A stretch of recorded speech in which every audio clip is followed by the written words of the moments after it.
Good morning. Welcome to our school board meeting on July 6th at 9 a.m. Patrick, do we have any public comment before we adjourn to closed session? Not at this time, President Maher. Okay, since there's no comments, we will adjourn into closed session. Good morning and welcome back. We are reconvening into open session at 9:40 on July 6th. This special board meeting for Monday, July 6, 2020 will be conducted completely online. The governor's executive order N-25-20 relaxes the Brown Act requirements for holding public meetings via teleconference. This meeting will be recorded and televised. Members of the public may attend via the public viewing link provided below.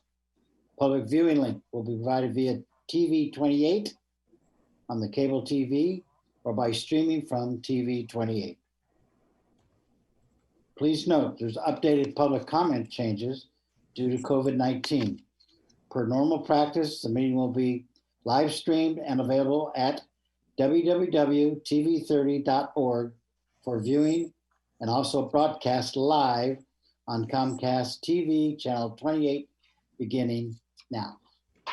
Online speaker slips will be available and the public will be able to call in using a computer or smartphone via a link which will be provided following submission of a speaker slip. A telephonic option will also be available. Once connected, the public speaker will be placed in an online waiting room. While in the waiting room, the public speaker should watch or listen to the meeting via the outlets above, as they will not see or hear the meeting while they are connected and waiting to speak. When the agenda item upon which the individual would like to comment is addressed, the speaker will be announced in the meeting as to when it is his or her time to speak to the school board or board of trustees. The speaker will then be moved to the meeting for comment.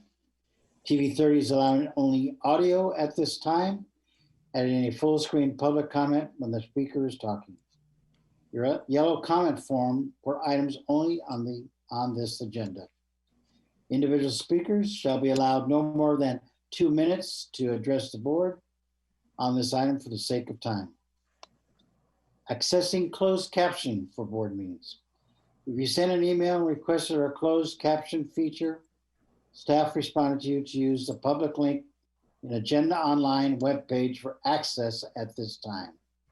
Ensure that you have the most current version of Zoom installed on your computer, link to Zoom website, or mobile device available in the App Store. At this time, I would like to call on Dr. Janelle Woodward for a Pledge of Allegiance. Thank you. Ready? Begin. I pledge allegiance to the flag of the United States of America and to the republic for which it stands, one nation, under God, indivisible, with liberty and justice for all. Thank you very much. At this time, I'd like to introduce our cabinet members and board of trustees. First, we have Julio Hernandez, Assistant Superintendent of Human Resources. Ahmed Shikos Aslami, Assistant Superintendent of Business Services. Ed Dialazzo, Assistant Superintendent of Student Support Services. Dr. Janelle Woodward, Assistant Superintendent of Teaching and Learning. Trustee Mark Miller, Trustee Joan Larson, Trustee Valerie Arkin, Board Vice President and Trustee Jamie Yee, on Board President Steve Maher, Superintendent Dr. Hagelin, Roseanne Pryor, Administrative Assistant to the Superintendent. At this time, we have the approval of agenda with item 6.2 pulled. Do we have a motion? I'll move approval of the agenda as revised. Okay. Trustee Miller, or do I have a second first? Second. Okay, Trustee Miller. Aye. Trustee Larson. Aye. Trustee Arkin. Aye. Trustee Lee. Aye. And Trustee Maher. Aye. Okay, so we have 6.1, Julio.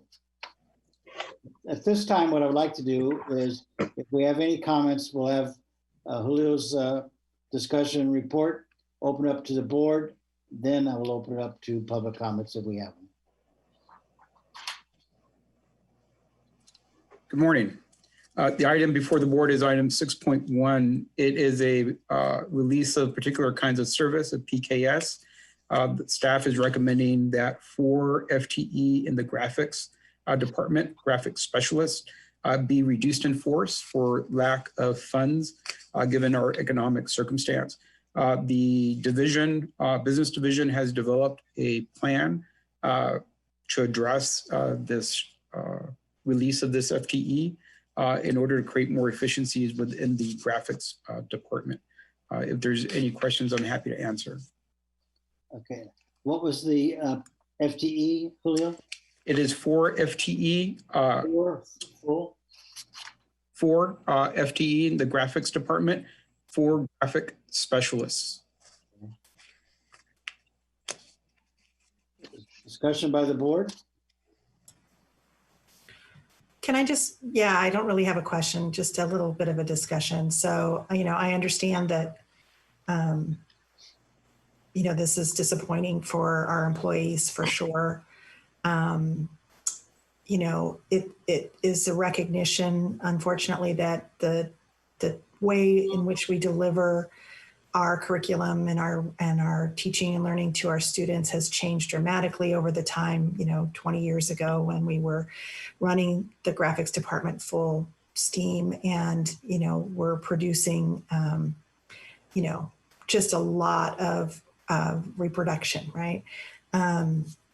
Services. So, I'm saddened, that the reduction in force for our employees, but it's a recognition that the work has changed and there is just not the volume that we used to have of work to run a full scale service the way we once did. So, I'm sorry to have to make these changes today, but we'll move forward. Any other comments or discussion? I do, Steve. Thank you to Joan for asking that because and mentioning that because I had kind of that same thought. But also, is it related, the efficiencies needed and the volume of reduction in volume of work, at least in part due to the public health crisis right now? So, Ahmad, would you like to share the plan as far as the efficiencies within that department? Two components to it. One of them is what board member Larson alluded to, that we really have fundamentally changed in terms of the delivery of educational material. And it's shifted much more of a digital format with, we now provide computers to almost all our students. And through that, we are assigning class projects. Students return their class projects via Google Classroom. So there is a change in the format. So this, with or without COVID-19, it would have naturally been a process that we would have been engaged in.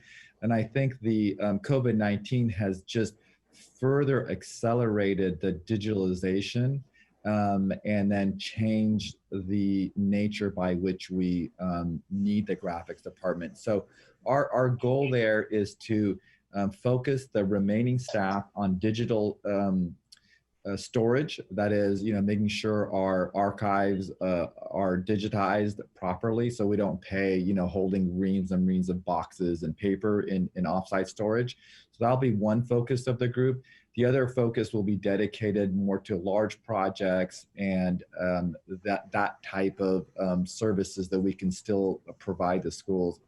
And then the other piece of it that occurred over the last few years is we've deployed a very sophisticated high-end copy service systems throughout the districts where staff members can now, prepare and get items printed, and they don't just like show up in the copier. You have to go into the copier, you put your code, and then your copies come out. So it's secure and safe. So I think given all of that it's inevitable the direction we're headed. If you even look at outside in the private sector, Kinko's is now Kinko's FedEx, and because there's a lot of consolidation going on. And I don't know the last time you were at Kinko's FedEx, but I only can count a few people on my finger that may be at a copier station or two, right? So it's really changed in the nature of it, and it's those efficiencies, and COVID-19 has kind of accelerated that. Thank you very much. That clarifies it perfectly. Thank you. I just wanted to add that we are engaging CSEA partners, depending the outcome of the board's decision today, to ensure that there's placement as best as we can for these 4 employees, considering the bumping and also some possible vacant positions. Yeah, that's the question I had, Julio. Yeah, that was my question too. Other positions in the district that they would have to certainly go through the proper procedures, but possibly they would be able to move into. So we've already engaged our CSE partners pending, again, the decision of the board and laying out that seniority list and that process. Again, we don't want to see anybody out of a job. We are going to do our best that we can in order to find a place for our current employees within the contract and, of course, within the law. Right. Yeah, thank you. Comments? Thank you for that. Comments or questions? Okay, is there any public comment, Patrick? No public comment at this time, President Maher. Okay.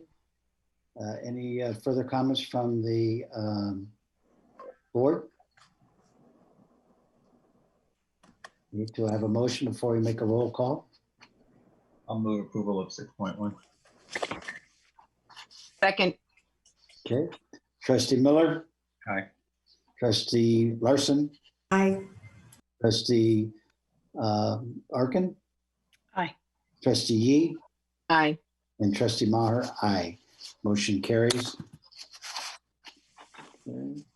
I think that's our only item today. Dave, do you have anything you'd like to say or anything in closing? Just that we have a couple of meetings coming up, public meetings, town halls and whatnot. So I hope people will watch the calendar for events that they can participate in. Remind them that that's on our district website.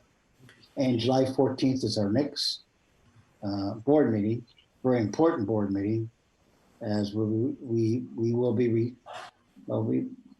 be speaking about reopening. And so, And I realize we don't have on the agenda board requests, but speaking of the 14th, I would like to request some consideration for moving our meetings back to in-person. As we're making decisions about bringing students back into the classroom and our employees back into working in our schools, I think we should be having our board meetings together again. we can distance ourselves probably. Huh? Well, I would hope so. And there are other school districts that are still doing in-person board meetings too. So I'm hoping that we can maybe have some consideration, maybe not for the 14th, but after that, if we're bringing our kids and our employees back to our schools, I think we should be meeting together as well. We put that on the agenda to talk about it, I think. To be wise. Anything else? Okay, with that, this meeting is adjourned at 9:54.